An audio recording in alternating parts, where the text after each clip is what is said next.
খুবই দ্রুত আমি ফিরে আসবো, আমি বাংলাদেশে আসবো। আবারও আলোচনার কেন্দ্রে শেখ হাসিনা, এবার কারণ ভারতের মাটিতে তার সম্ভাব্য প্রকাশ্য বক্তব্য। একদিকে ভারত সরকার বলছে শেখ হাসিনাকে রাজনৈতিক কর্মকাণ্ড পরিচালনার সুযোগ দেওয়া হয়নি, অন্যদিকে ভারতীয় গণমাধ্যম ইন্ডিয়া টুডে জানিয়েছে আগামী 5 আগস্ট নয়াদিল্লিতে একটি ভার্চুয়াল অনুষ্ঠানে বক্তব্য রাখবেন ক্ষমতাচ্যুত এই সাবেক প্রধানমন্ত্রী।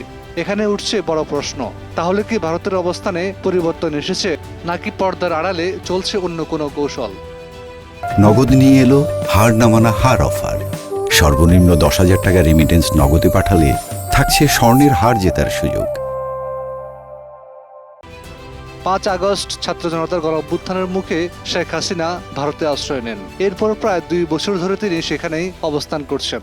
এ সময় বাংলাদেশ সরকার একাধিকবার তার প্রত্যর্পণ চেয়েছে। সম্প্রতি ভারতের পররাষ্ট্র মন্ত্রণালয় জানিয়েছে বাংলাদেশের আবেদন প্রযোজ্য আইন ও প্রতিষ্ঠিত পদ্ধতি অনুযায়ী পর্যালোচনায় রয়েছে। একই সঙ্গে ভারতের সংসদীয় আলোচনায়ও বিষয়টি উঠে এসেছে।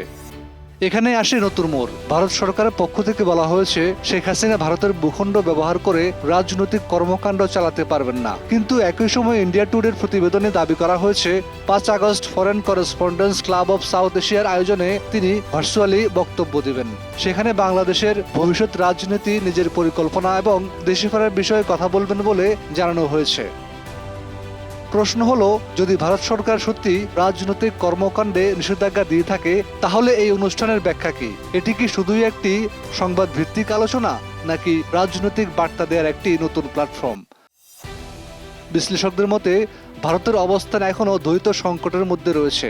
একদিকে নতুন বাংলাদেশ সরকারের সঙ্গে সম্পর্ক স্বাভাবিক রাখার প্রয়োজন, অন্যদিকে শেখ হাসিনা ও আওয়ামী লীগকে ঘিরে দীর্ঘদিনের কৌশলগত সম্পর্কও পুরোপুরি উপেক্ষা করা সহজ নয়। আন্তর্জাতিক পর্যবেক্ষকরাও মনে করছেন পর্যালোচনাধীন শব্দটি সরাসরি সম্মতি বা প্রত্যাখ্যান নয়, এটি সময় নেয়ার একটি কূটনৈতিক ভাষা। ফলে প্রত্যর্পণ প্রশ্নে ভারতের চূড়ান্ত সিদ্ধান্ত এখনও স্পষ্ট হয়নি। এর মধ্যে শেখ হাসিনা ডিসেম্বরে দেশে ফিরে আদালতে আত্মসমর্পণের ঘোষণাও নতুন আলোচনা তৈরি করেছে। তবে দেশে ফিরলে গ্রেপ্তার কিংবা কঠোর আইনি প্রক্রিয়ার মুখোমুখি হওয়ার সম্ভাবনার কথাও তিনি নিজেই উল্লেখ করেছেন। সব মিলিয়ে শেখ হাসিনার সম্ভাব্য এ বক্তব্য শুধু একটি অনুষ্ঠান নয়, বরং বাংলাদেশ ভারত সম্পর্ক, প্রত্যর্পণ প্রশ্ন এবং দক্ষিণ এশিয়ার কূটনৈতিক সমীকরণের নতুন আলোচনার কেন্দ্রবিন্দুতে পরিণত হয়েছে। এখন সবচেয়ে বড় প্রশ্ন একটাই, দিল্লি কি সত্যি আগের অবস্থান বদলাচ্ছে, নাকি সময়ের অপেক্ষায় রেখে সব পক্ষের জন্যই কৌশলগত দরজা খোলা রাখছে?